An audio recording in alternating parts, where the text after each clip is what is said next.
Carlton King is a former Scotland Yard Special Branch and MI6 officer and the author of Black Ops.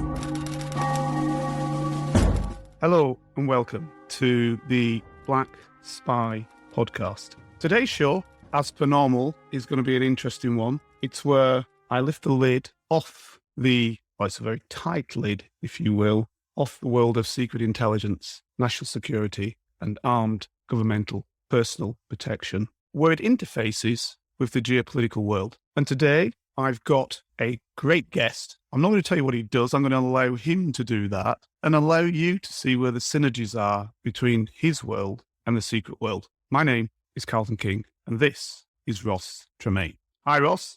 Good morning, Carlton. How are you doing, my good friend? I'm very well, and yourself? Great, can't complain. I wanted to tease the listeners, and for those subscribers, and please do subscribe to the show, because then you'll never miss an episode. They're aware that I deal with a lot of different areas, go over a lot of different things, and we have guests on who may not appear in the first instance to be part of the world, but you will see that they can become such, or tentacles within that world. So, Ross, tell me a bit about what you do, and later how you got into it. Okay, so I rebuild and restore classic cars. And I got into it about 25 years ago. I was originally in the motor trade, just selling your generic cars. And over time, I grew a passion for the older vintage automobile, from your 1920s stuff up to what they refer to as modern day classics. Now, that's an interesting one, because I was talking to you and obviously studying for the show, and you told me that a classic is anything above 20 years, or was it 25 years? Classic's anything over 25 years old. That's when it becomes classed as a classic car. So that's why we refer to a modern classic being the cars from the 90s now, or they're classic cars. Anything 25 years and older is considered a classic car. So that's why we refer to modern classics as your 90s cars and stuff. Now they're all becoming sought after.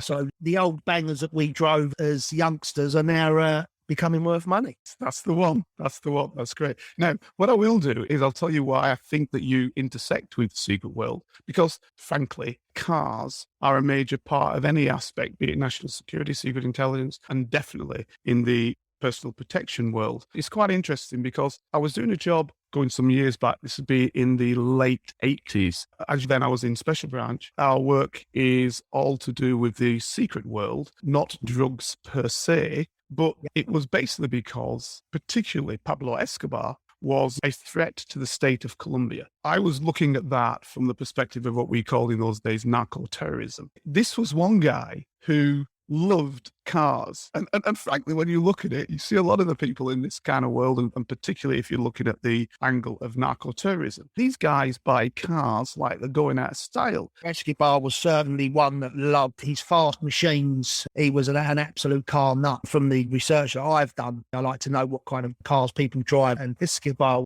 he certainly liked his Porsches and he liked his motorbikes too. He was forever on a motorbike. So now you can guess what I'm going to ask now. Have you had connections? I mean, obviously don't say names because you're in business, but have you had connections with people where you wonder, like that? You don't know they're involved in anything. Let's put that out there. You don't know what people are doing behind closed doors. You can't judge any book by its cover, as you very well know. The person that you think is dodgy is usually not. And it's the people that you think are not dodgy usually are. You can't gauge any book by any cover. You think to say, oh, he looks a bit shady. I wonder what he gets up to. And they usually turn out to just be your average guy. And it's always the quiet ones, Carlton, always the quiet ones. Do women go crazy for cars like men? There certainly is a few. And certainly more now. I think there's a few more women that are car nuts now. You've got your supercar blonde on YouTube, and she's an absolute car nut. You've got your likes of Vicky Butler Henderson and people like that with complete petrol heads. And it's great to see. But I guess back in the olden days, back in the day as well, you're talking about you always had your lady racers and stuff, and it's the wealthier ladies seem to love a fast car. Yeah, absolutely. I'll tell you that one of the things that kind of made me want to try and even enter into this world, albeit that I thought when I was a youth that it was impossible, seeing a movie with And I think it was, what's she called, that lady in Breakfast in Tiffany's, the actress. I think it was her, or was it Grace Kelly? One of them anyway. They're driving down a car and they're in this sports car. You'll probably know what the car is. It was a red sports car. She had on, as they did in those days, a scarf. I can't think of what film it is, but I know exactly what you're on about. It's almost like the cliche, right, of the hot lady driving the chiffon scarf around the head so it doesn't mess her hair up. Absolutely. So she was spinning around, in that. So yeah, obviously women were always involved in a way. But when I looked at it in terms of these type of guys, when I was looking at these cartels, just for that purpose, I must stress, obviously the drugs is a thing, but the angle was that they were making as much as the state of Colombia. It's actually terrifying, the money. Oh, terrifying, mate. They've still got money buried. It's buried all over the place. And if I knew, I'd be there digging it up, but I don't know where. Yeah, bags of money buried everywhere. But the narco-terrorism, what that man was doing to the state of Colombia.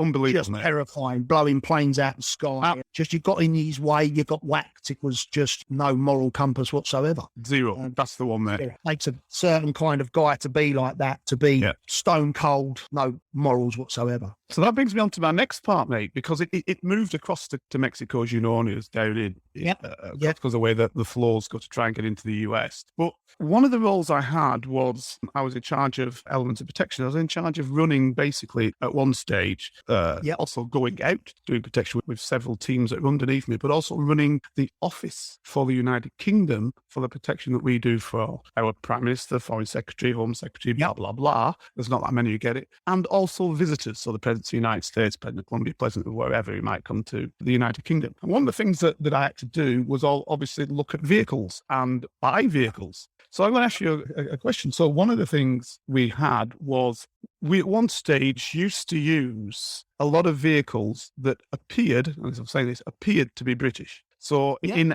our terms, it's called optics, and in governmental terms, basically the government wants you to think that the Prime Minister's driving in a British car, right? Yeah. So, he'd drive in a Jaguar, which wasn't owned by a United Kingdom company. It was owned by Ford at the time. Then it went to, as you know, now to the Indian Tata Motor Company. So there was that. And then, in fact, I can't think of a mass-produced British car. So it's not anymore. No, I don't think there is one. I don't think there is. Yeah. So it would have been obviously probably you had British Leyland, you had Jaguar, obviously. Correct, Land Rover, Range Rover. We thought, which isn't British, but we thought was, and they wanted it to be. Put it that way. The optics in government looked as though it was. But if what you know is, it's now used this terminology. It's a British mark, right? No, I'm British in any way, shape, or means. So we used to do this. And what we used to do is have them made. Now, the best way, actually, for armoured vehicles, and I was going to ask you a question on this, so bear with me. The best way of armoured vehicles is to have them homologated, which basically means they're built from the ground up. And there was only at one stage, when I was looking at 3 vehicles that did that. That was the BMW, the Mercedes, and then you had the Land Cruiser. So those are the sort of 3 that were built from the Toyota, which were built from the ground up. And that meant that they have to do the MCAP tests in exactly the same as if they weren't armoured. And there's different levels of armouring, as you know, or may not know, what fire can take. And I was in Colombia, and they built some pretty good armoured vehicles, not homologated, but vehicles which they made armoured, or what we call in the trade, up-armoured. And for this one guy, I was looking at it, and they do fantastic glass, because a lot of their shootings, narco people and terrorists or whatever else, basically a fellow looks at the glass and he puts rounds in the car. Yeah, there are explosions on the side, but he basically looks at it and boom, fires. So the guy said, we got the best glass in the world. So I said, well, are you sure, mate? He said, yeah. So he gave me an AK. So I had an AK. I must admit, mate, I put about 15 rounds in a small area, if not more. Nothing to that glass whatsoever. Not a dent, mate. By 16, 17, 18, then we're starting to fall away. But 15 rounds, mate, boom, boom, boom, boom. Just right in the right area. Brilliant. Fantastic glass. I'm not saying the rest of their armouring was great, but the glass was brilliant. Fantastic. Yeah, because like you say, they're aiming for the glass, right? Yeah. That's the first part. Because if they're thinking it's armoured plated, there's going to be sheets inside the actual body. And you can see your target. You're going to shoot at your target that you can see, Exactly. Especially when you're not a trained guy. So you're not a trained guy, relatively. You're some sort of assassin. Yeah, exactly. And this glass just survived. Just took every round. That's incredible. Brilliant. I've actually dealt with one of those cars back. Right, I'm going to ask you about that, mate. I'm going to ask you about that because now you're coming into my Tremaine, so I'm wondering why. The guy wants an armoured vehicle. Don't tell me who the person was, obviously, because I don't want to get into your business. But tell me about this armoured vehicle.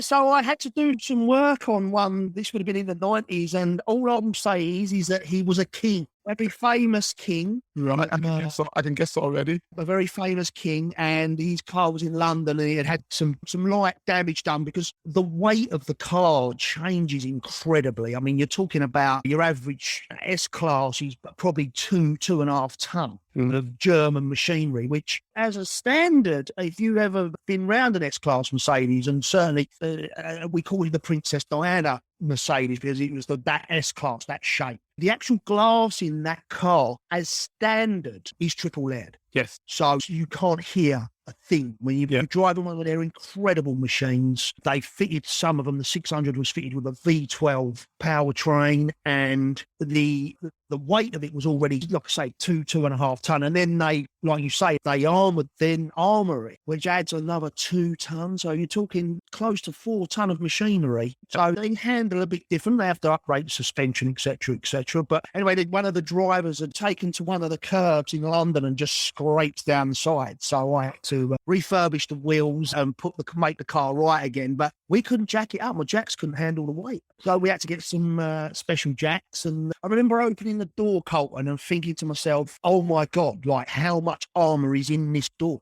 Just opening the door, just the weight of it was just absolutely incredible. Again, you can't tell that there's any difference to the car. No, because it's homologated. It was just literally the weight, so incredible. Absolutely. I've been in that vehicle, Ross. I've protected that king. I've protected that king. You know that vehicle I'm talking about, yeah? The black S-Class V12 600. Yeah. What a machine. You know, they were close to the UK, and I first protected him as a junior officer, as a DC in the branch, because the branch did the protections back in the mid-80s. Yeah. Late to mid-80s. And then through the son of him. So, you know, in those days, we used to protect the ambassador of that country as well. So, yeah, I know him very well. And I know the people very well. Yeah. And in fact, nice guy. Yes, I do actually hear that he's actually a very adorable guy. Goes to great lengths to make a fuss of everyone around him. So our paths have crossed, mate, without knowing it. Without knowing it, always, absolutely. Yeah. So 6 degrees of separation. That's the one. Yeah. So tell me about your international moves, Ross. Tell me how, you know, somebody says, this is what I'm after, and how you spy out the vehicle you want, and what's the competition like? Other people who are all looking for the same vehicle. It's a cutthroat business for sure. You know, I've got clients all over the world that are after a certain vehicle, and I try and track it down for them, being it, you know, the internet's changed everything, obviously, Carlton. Yeah. But yeah, it is a cutthroat business because everyone's trying to get to the car first. Yeah. There's means and ways. I mean, the one guy that I work with is a hell of a hound dog, and he has bots set up and all kinds of gadgetry. The motor trade in general has changed so much in the last 20, 30 years, from the day of, you know, you'd buy the Auto Trader on a Thursday, browse through and pick a car out. A young dolly, back in then when we was working on the selling cars, it was a young dolly girl would turn up with a camera and a bit of paper and go, what have you got for sale? And she would take a picture of the car and do a little write-up, and then on the Thursday, you would go and get your Auto Trader and go, I'll take that car there and wait for the phone to call. But nowadays, you know, with internet and stuff, everything's changed and everyone can have instant access to whatever they want. And so it is a cutthroat world. You've got to try and get there first. Are you on a retainer from some clients? So they say to you, look, this is what I'm looking for. I'll pay you X to look. Yeah, absolutely. Absolutely. The clients do say to me, oh, I've got this, I want that car, and I have to try and, you know, track it down. I mean, I've pulled E-types out of barns because someone wanted a Series 1 fixed head coupe. I've pulled them out of barns they've got hay on them and chickens roasting in them, to, you know, ones that have been sat in the corner of a garage with a dust cover over it for 10 years, or sometimes they're people's pride and joys that are sitting there polished sitting in their garage. We call them garage queen, polished, and, you know, the guy go and start it up every 4 days and drive it round the block to make sure nothing seizes up. It is a cutthroat business, and it's a little bit of a, macho thing. They want the nicer car and people want to stand out. But what do they do with it? Because I remember another one, there was another guy who was this in the protection game, or was this a national intelligence context? It might have been a national context, and I was in some smart area in London where Max Bygraves lived, by the way. Talked to this guy, I think, who we wanted to work with on this. Max Bygraves had about 4 cars sat in this garage under this building. I think one was a Roller, another one was a Jaguar, if I remember correctly, and there was was it a Spider? Am I right? In a Spider?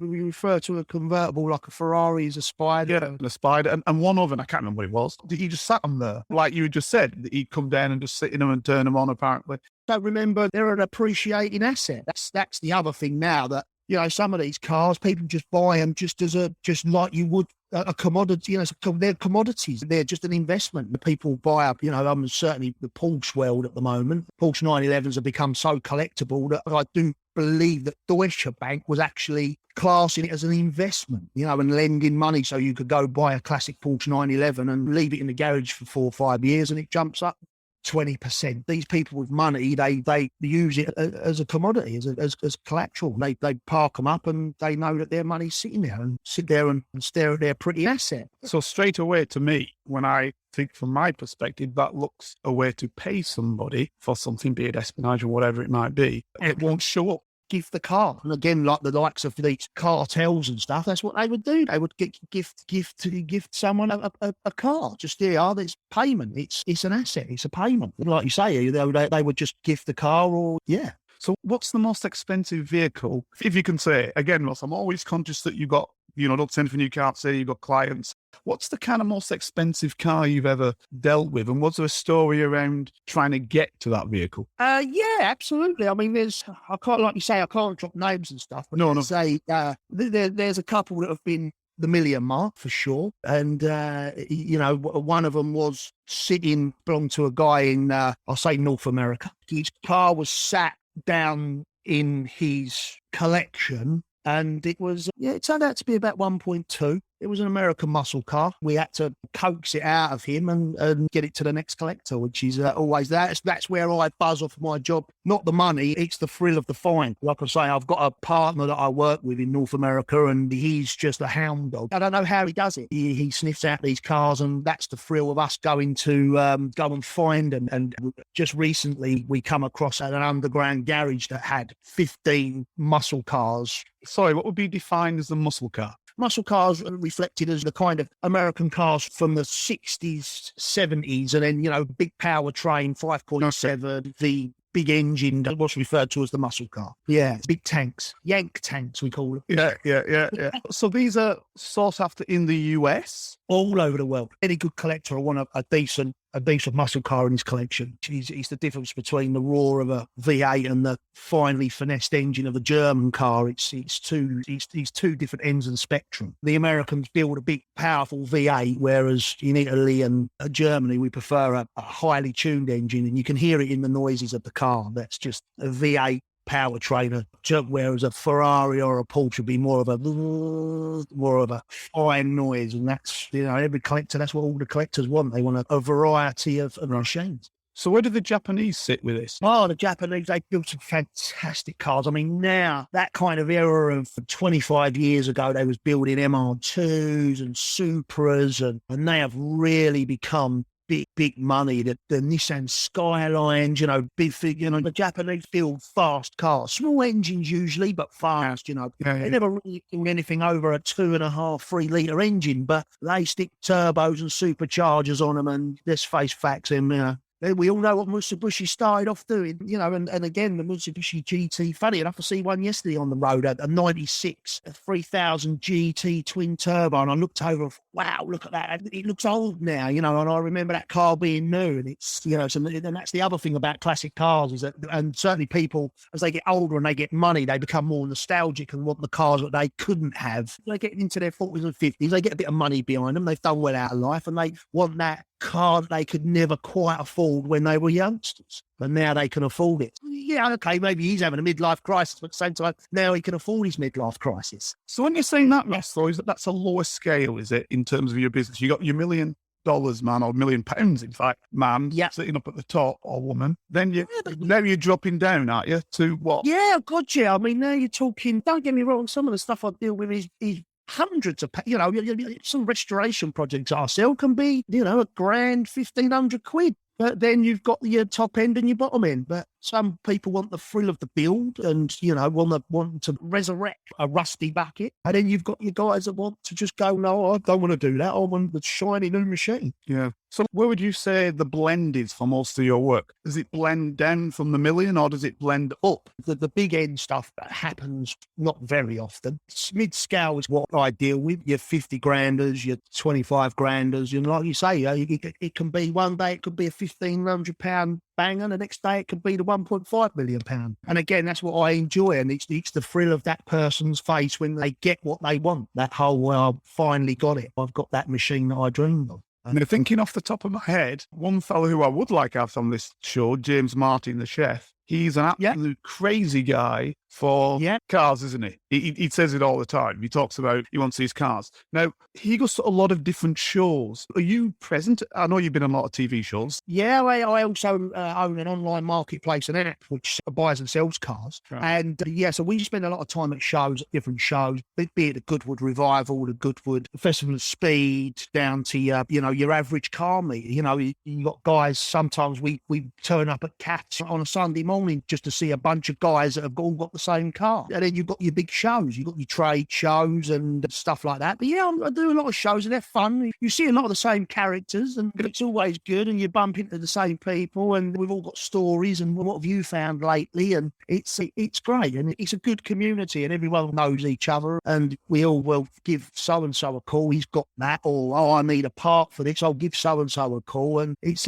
great. The shows are good fun, and it's always good to smell, and that with classic cars, it's a whole sensual thing, right? It's the sound, it's the smell, it's the vision, it's a whole sensual thing. It's, you hear that car roaring, you smell that smell of the fuel, and you touch the leather and you think to yourself, oh man, this is it, the one that I want, and it's great. So you're basically saying it's like that collegiate world which we had in the Cold War, where you've got your Soviet or your Warsaw Pact espionage individual, you've got your, if you will, Western world, which obviously what I would say in individual, be it counter-espionage or be it in espionage themselves, depending on what side of the coin you're in. But there was a mutual respect. Oh, yeah, of course, you're working for your land, and God knows, dastardly things could go. But the bottom line is that you have a mutual respect for the fella who's a professional and the woman who's a professional. So that's what you're saying here, because you mentioned earlier on about the cutthroat element, but there's also the collegiate element. Other people will respect you. How did you manage that, Ross? That type of thing, I can imagine. Yeah, absolutely. Don't get me wrong. There's two sides of the spectrum. There's the jealousy side, and there's the, wow, he's done well for himself kind of look.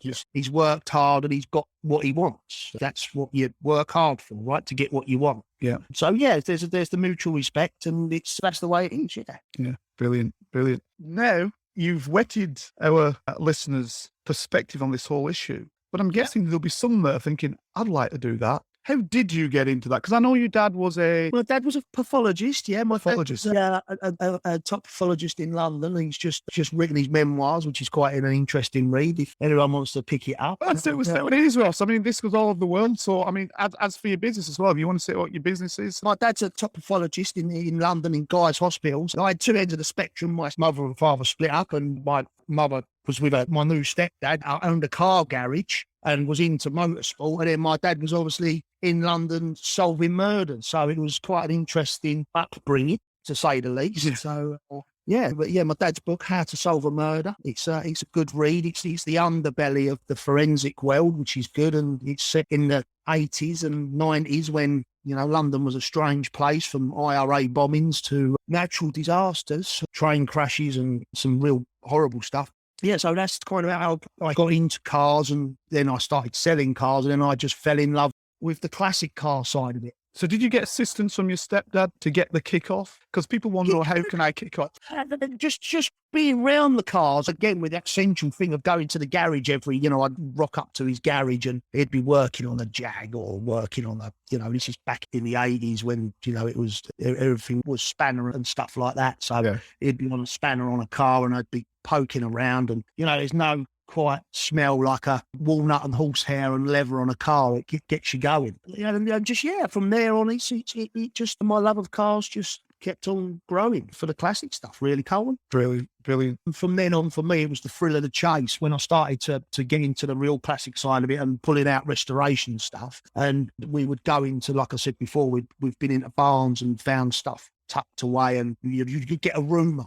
So-and-so over there's just passed away and he's got a so-and-so in his barn, and, let's chase him around the world looking for rusty buckets. Yeah. All shiny ones. Brilliant, brilliant. Love it, love it. So is there anything you want to ask me, mate? Because I know you've got an interest in the world. So it's just... Because what I'd like to show is how we interconnect, where the synergies are. But just like I can imagine some of the cars that you've been in, Colin. I mean, like you say, from the understated stuff, I'd like to know a bit more about the machines. What's Carlton's best machine he's ever been in? That's an interesting one. Obviously, in the governmental protection world, we had a lot of vehicles. We had Rolls Royces, which had blue lights on them. You know what I mean? You're not going to believe that. Really? So, yeah, absolutely, mate. Generalised, we're looking around your Mercs now, particularly as backups, Range Rovers as backups. When I say a backup, that's the one behind the vehicle in which the person's sitting. I've seen the Beast. I've not been in it because they only let US in it. I think, don't quote me on this, but I think it's either going to be an Escalade or a Lincoln Navigator, which is probably US big end, beasts. I mean, now especially done, mate. What they do there, mate, is they have basically an advance party. It's the US Secret Service who do it, and when they come to the United Kingdom, or wherever they go all over the world, depending on where they're going, they always bring the vehicles for the president. Obviously, these helicopters are brought for the president. This is all US kit. It's not our kit. It's their kit. So they bring that Beast here, and it's brought in one of the US Air Force aircraft. That in itself, mate, just the Beast is like a 50-man unit, mate, the advanced unit for vehicles and stuff. I mean, so they are the amount of people they're bringing on a job, mate. And let's say you've got a stopover in Paris and you're going to do something, and you've got a stopover in, which would be normal, maybe stop in Paris or stop in Berlin and then come to Britain. Yeah. That Beast isn't moved from one to another. They got two, mate. So you see what I'm saying? The expenditure is incredible. And obviously the survivability of those vehicles is incredible that they're producing. So that would be something special. And then I guess you'd have various other royals who were also heads of government, which is the guy we were talking about before, the king. He was also the head of government, which is why we were protecting him when it comes to the United Kingdom. Yeah. That guy would have nice vehicles, and many others, UAE or whomever, would have nice vehicles that they would want to bring. You know what I mean? Yeah. The Soviets would try and do what the Americans did, and they would bring over a big ZIL, and that was their equivalent. Not a mark on the beast, really, but they're trying to make it like it was. So you'd have that type of one-upmanship, try and have their vehicle. So there's a lot of special vehicles like that, mate, but for me personally, I like a quiet touring vehicle. So if it can go far, it's quiet. And I guess I got that from those 1966 65 Rovers that had massive big seats. The Queen had one, in fact. She used to drive it and kept it because she liked it. So when she was being protected, she had it's a big old Rover. I can't remember what they call it. It's a 3.5 V8. It would be, the loudest thing was the clock on it. You know what I mean? It was that big thing that I liked. And when I was a youngster, I was able to pick one of them up in the mid-1970s for threepence. And it was brilliant. No mileage in it, of course, but it was brilliant. You could do 3 miles to a gallon and maybe oil as well. But it was beautiful. So that's what we're talking about, Ross, that type of stuff. So I like that. And then I had you talk about Japanese car. I had a Lexus 3.5, which is brilliant, fantastic, very quiet. That's what I like. And I've seen some of the top end vehicles. Bentleys, I've been in those type of vehicles. All those. I've played a rich man on occasions, all that sort of stuff. Like you say, if you like quiet, then the Bentleys and the Rolls Royce and all the kind of cars. I was lucky enough to go in the new Rolls Royce Jeep a month ago, and like you say, you can't hear anything. Brilliant. The luxury of it is incredible. You can't hear anything, and it's, they've got stars on the roof, like in the roof lining, they have stars. It's literally like the most comfortable thing I've ever sat in. That's what I love. I've been in a Maybach. What do you rate that better than a Rolls Royce on a par? How do you rate it? Yeah, I think, listen, a Maybach is obviously the top end of Mercedes limousine. It's let's face facts. Germany, obviously Rolls Royce is now German. Absolutely. The Maybach is just an incredible, you usually thought that Mercedes had done good with the S-Class, and then along comes the Maybach. It's just another level of luxury. I'd put it on par with a Rolls Royce. They're two different kinds of luxuries, I think. I think he's more of I'd see the Maybach as being more of the executive end of a limousine, rather than, if that makes any sense. I feel a Rolls Royce, kind of anyone could drive a Rolls Royce. A Maybach, would you go out and buy a Maybach? No. But don't get me wrong, they are just incredible. Germans don't do anything half-hearted. It's a luxury, and I've been lucky enough to work on a couple of Maybachs, and the leg room and they are incredible machines. Ross, time has flown by. As you know, and listeners know, I make my program bite-sized so you can commute and listen. You couldn't do worse than commuting and listening to Ross Tremain, the man who has done it with cars. You can tell he loves it. He's so well known that he's been on quite a few TV programs. So it's been an absolute honour, frankly, to have you on my show. My pleasure, Carlton. Seriously, it's been an honour, mate. Honour.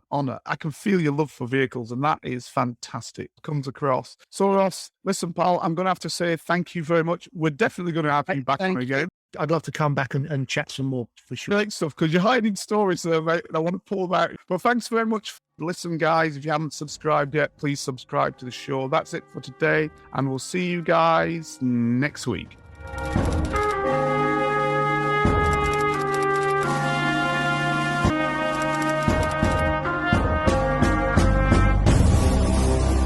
Carlton King is a real-life working-class spy, bringing you the details, the stories, and secrets from his life spent spying. Give us a 5-star rating on Apple iTunes, and don't forget to subscribe so you never miss any of the excitement. This is for your ears only.